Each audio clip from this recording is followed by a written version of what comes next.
Você está preparado para ser substituído por um agente? Não estou falando sério não. Mas hoje eu vou falar sobre agentes, ecossistema.net e como a gente precisa se preparar para o uso dos agentes integrados ao desenvolvimento, tá? É uma coisa que exige um pensamento diferente nosso. Eu não acredito que vá substituir a gente em nenhum aspecto, pelo menos por enquanto, mas eu acredito que a gente tem que pensar de uma forma diferente, principalmente quando a gente age junto com os agentes, tá? Então acho que essa forma aqui e a forma como a gente tem o Copilot, CLI, Copilot SDK integrados aqui no ecossistema.net, eu acho que eles ajudam a gente muito. Então vem comigo, tem bastante coisa pra gente falar aqui nesse vídeo.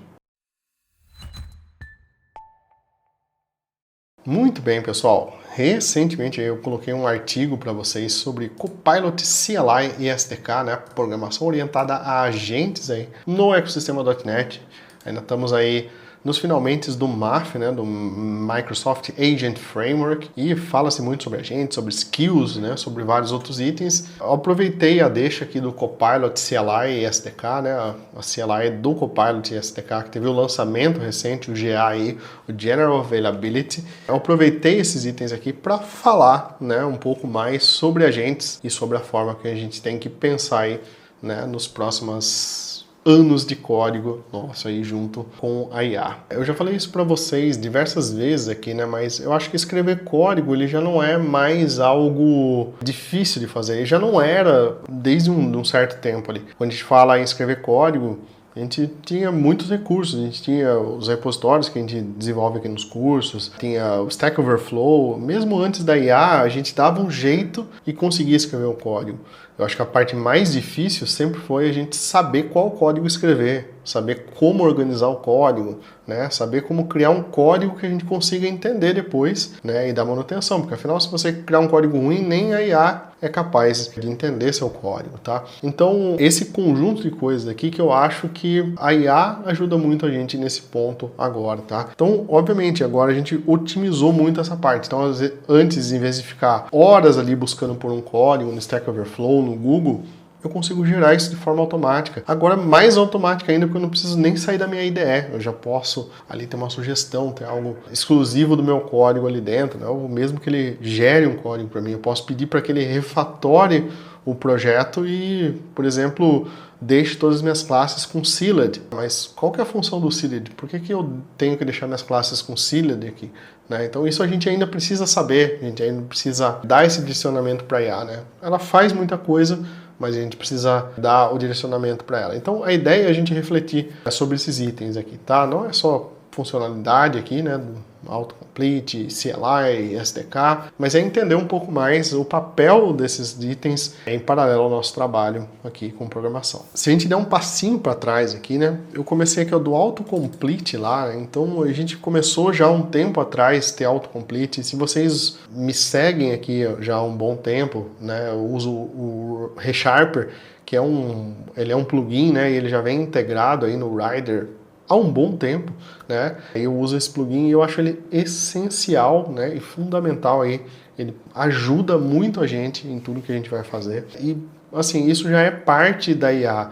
O autocomplete, né, já é parte dessa produtividade de desenvolvimento que a gente tem. Só que, claro, né, com a evolução que a gente teve da IA nos últimos anos, né, e vamos ter mais evoluções aí, surgiu a questão dos agentes, né, que são programas autônomos que sabem onde ele está e sabe o que ele pode fazer. Então, um agente, ele está ali, por exemplo, dentro do seu Visual Studio Code, né, um ou vários agentes ali, e agentes podem ser especialistas. Então, você tem um agente que ele é, por exemplo, especialista em Clean Code. Então, ele sabe todas as regras sobre as novidades que tem sobre Clean Code. Você tem um outro que é especialista no negócio seu, mas que está ali dentro para guiar o Clean Code, guiar os outros agentes ali em relações a regras de negócio. Então, assim, ó, eles sabem o que ele tem que fazer, eles conhecem, eles têm um contexto, eles sabem onde eles estão inseridos e, principalmente, eles são autônomos, né? Eles podem agir de forma até independente, com human in the loop, né? Com você no comando ou sem você no comando. Então, com essa evolução, com tudo isso que trouxe, né? Com toda essa geração de código pra gente, as coisas ficaram, obviamente, muito mais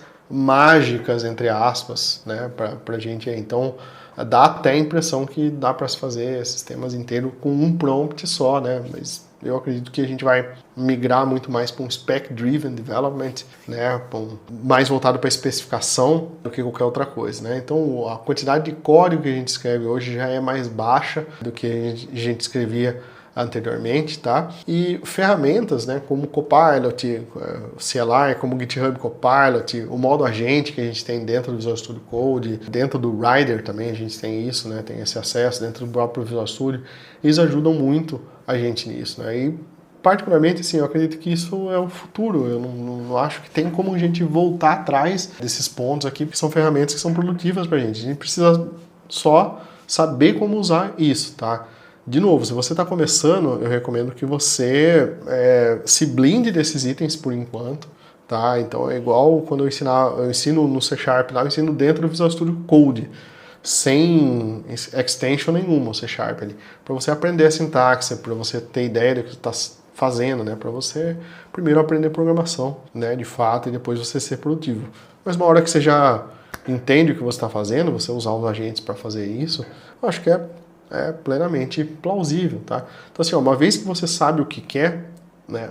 A IA é a ferramenta certa, porque a IA é ferramenta, tá? Então é a ferramenta para automatizar, tá? Então se você não sabe o que quer, primeiro que você não consegue automatizar, e se você automatizar, você vai automatizar errado, né? Então, né? Não faz o menor sentido, tá? Então assim, eu acho que essa transição ela já está acontecendo, né? Se não aconteceu para, né? A gente aqui anda um pouco mais na ponta, mas eu sei que para muita gente não aconteceu ainda, mas vai acontecer a transição de você ter muito mais que escrever muito mais linguagem natural ao invés de linguagem de programação. Mas a questão é que a gente ainda tem que saber o que a gente quer. Tá? Então é como se a gente trocasse C Sharp por linguagem natural, tá? Só isso, essa é a única troca que a gente vai fazer, mas obviamente você ainda precisa saber C Sharp, porque você precisa entender ali o que a IA está gerando e também você precisa saber, né, o que você quer que ela gere para você. Sabendo isso, ela vai conseguir gerar, tá bom? Agora falando sobre a ferramenta em si, né? O Copilot, a gente tem, né, tanto no Copilot quanto na OpenAI, quanto no Cloud, a gente tem muito o uso do CLI, né? O CLI, o Command Line Interface, tá? E, particularmente, eu acho eles fantásticos, tá? Primeiro ponto, porque você não depende de IDE nenhuma para fazer eles, então roda tudo direto no terminal, acho muito mais fácil, muito mais leve para se rodar, tá? Ah, mas ele tem menos contexto, né? Aí você não tem um MCP ligado. Beleza, pode ser o caso, né? Quando você tem o Visual Studio, você tem o MCP do Visual Studio, que ele já pode fazer coisas dentro do Visual Studio, que às vezes são específicas aí para o seu negócio, aí faz todo sentido. Agora, se trabalho com desenvolvimento web, os comandos que eu uso são todos os comandos do terminal do .NET ali, CLI, para mim, eu acho que é uma maravilha, e você não fica tão dependente ali, por exemplo, de uma IDE, você não fica tão refém assim de algo, né? Algo maior e muitas vezes muito mais caro, entendeu? Então, CLI ali, cara, facinho de usar, você vai num terminal, vai tranquilamente, tá?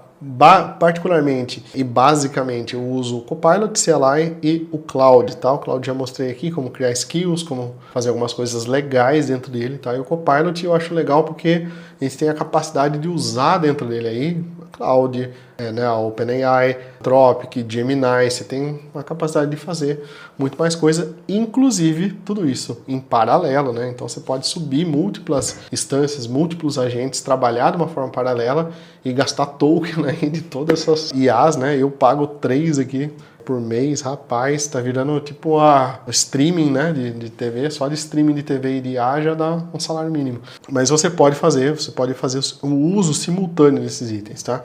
Então, se você está começando agora nesse mundo, quer dar uma ênfase para algo, olha para os CLIs, eu tenho certeza que você vai achar um que você gosta, combina com você, que é um negócio muito legal aí, é um bom começo. Outro ponto que eu acho que é fantástico para você usar IA, agente, né, e o vibe coding direto aí é a prototipação, tá? Então, o que antes levava tempo aí pra gente fazer, quero criar, né? A gente aqui trabalha muito com marketing, cria landing pages, então eu quero criar diferentes versões da página. Aí você tinha que parar a gente do desenvolvimento aqui para fazer uma versão X, para fazer uma versão Y, para trocar um botão de lugar. Uma coisa assim que eu entendo legal para eles assim, mas a gente tem muito mais coisa importante para fazer aqui do que ficar trocando o botão de lugar para simplesmente testar, né? Então hoje eles já podem fazer isso de uma forma automática, não precisam passar pela gente para fazer isso. Outra coisa, você quer fazer um MVP, tá? E aí eu tenho N ressalvas em relação a MVPs aqui, né?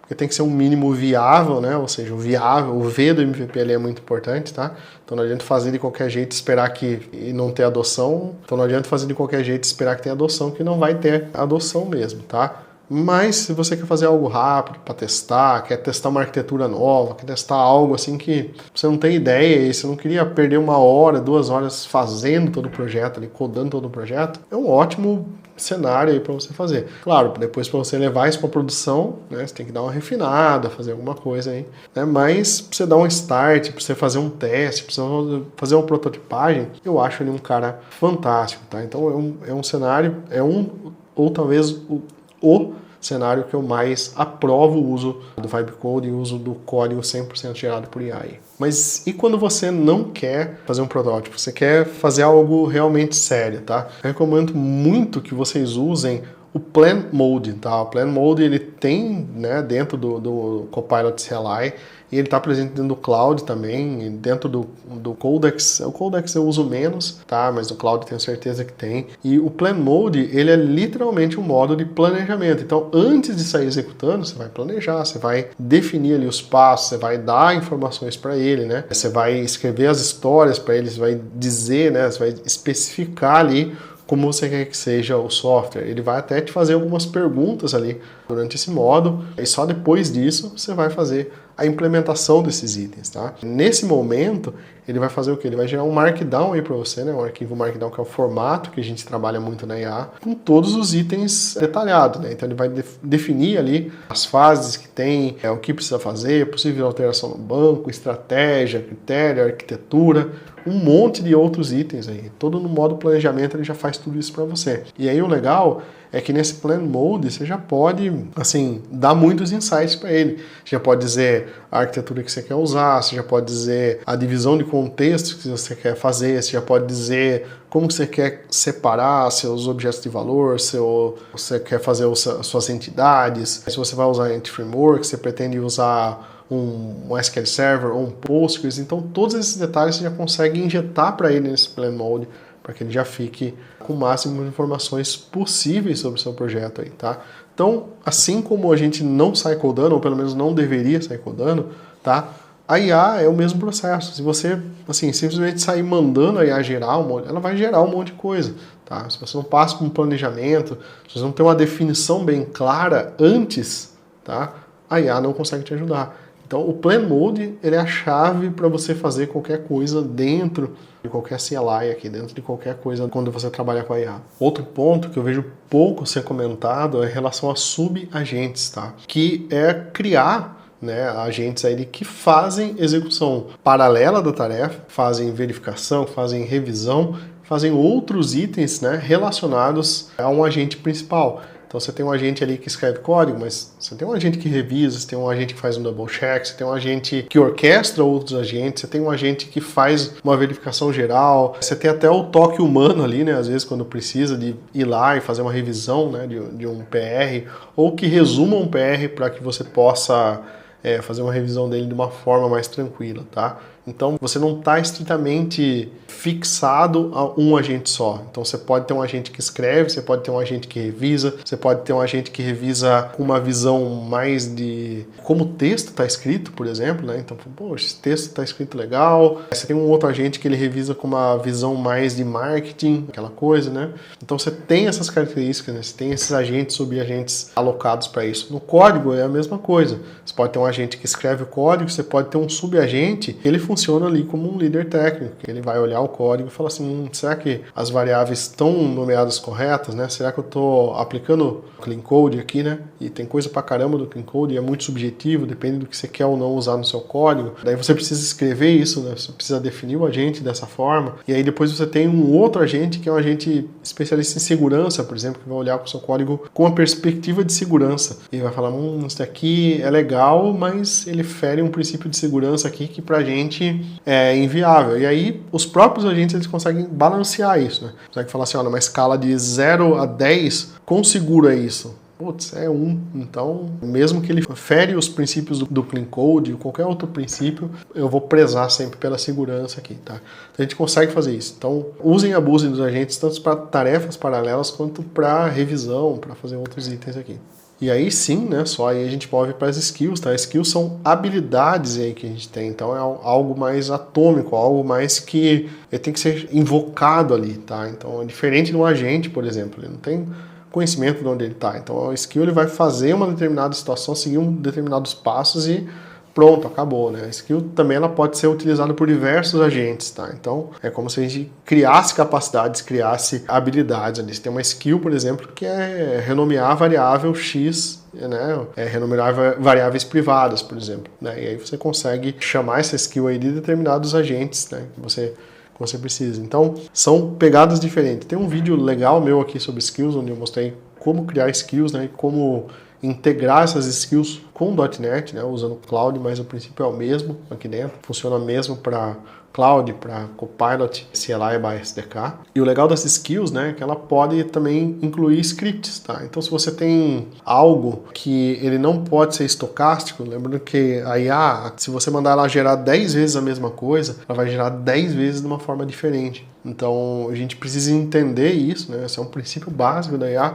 E as skills elas podem ter um script. O script, diferente do código gerado por LLM, por exemplo, ou de qualquer coisa sendo feita por LLM, o script ele é metódico, ele vai executar aquilo passo a passo e sempre da mesma forma, tá? Então você pode mandar um skill, por exemplo, executar um script. Então você pode combinar agente, subagente e skills, né, para ter um cenário mais completo de desenvolvimento. E aí, por fim, né, a cereja do bolo aqui está no Copilot e SDK. Tá? Então a gente tem uma SDK do Copilot para o .NET. Ele permite que a gente interaja, né, ou incorpore esses agentes aí que eu falei para vocês de uma forma direta, né, por meio do código .NET mesmo. Então a gente consegue iniciar essa sessão desses agentes, consegue invocar esses agentes, passar instrução para ele, receber instruções dele, né, tudo via C# e via .NET, tá? Então, de novo, isso é um recurso assim extremamente legal pra gente, que a gente consegue ter a geração de conteúdo através da IA, mas a gente consegue ter a previsibilidade do código, né? Então esse mix de cenário ali, ele é muito importante. Então não é porque a gente tem isso sendo gerado pela IA que a gente sempre vai querer que a IA gere. Tem alguma série de coisas ali que você faz que são, né, bem estritas ali. Por exemplo, no meu cenário aqui, no nosso caso, a IA não gera bem imagens ainda, né? Então toda vez eu tenho que gerar imagem para o blog, eu tenho que gerar imagem para as redes sociais, tá? Então, por exemplo, a IA não consegue gerar essas imagens de uma forma legal. E é basicamente substituir um texto, tá? Então eu tenho um SVG ali, através do .NET eu consigo ir lá e trocar o texto que está dentro desse SVG. Pronto, acabou. Então é muito mais fácil fazer isso programado via C# do que deixar para a IA, e a IA vai alucinar, ela vai tentar gerar uma imagem ali, mas cada vez ela gera uma imagem diferente, né? Porque ela não consegue, não entende ali, por mais que você mande ela só trocar o texto ali, ela não consegue fazer isso, tá? Ela troca coisas extras da imagem ali, tá? Então a gente tem que ficar de olho nessas coisas também. E ter essa interação, né? Ter a possibilidade de invocar agentes, de invocar skills, de fazer tudo isso através do Copilot SDK é muito legal. Se vocês quiserem, eu trago um vídeo aqui hands-on, mão na massa, sobre esses itens aqui para vocês, né? Incluindo o chat completion, vários outros pontos que tem aqui dentro da SDK. Tá bem? Mas é isso aí, pessoal. Um vídeo um pouco longo aí, mas tinha bastante coisa para falar sobre agentes, SDK, Copilot, Skills, Subagents, né, e vários outros itens aí. Se você está gostando dessa série aqui que eu estou fazendo sobre IA, sobre agentes, sobre programação, mas não muito ferramental, assim, mais a integração com a IA mesmo, e como que a gente pode tirar proveito da IA no nosso dia a dia de programador mesmo, né, não no modo vibe coding ali, deixa seu like aqui. E claro, compartilha esse vídeo para ajudar, né? E deixa seu comentário aí, que eu quero saber também se você curte essa série de vídeos, se você quer saber mais sobre esses conteúdos aqui, se você já está usando o Copilot CLI e SDK aí no seu dia a dia, tá bom? Então é isso aí, um abraço e até o próximo vídeo.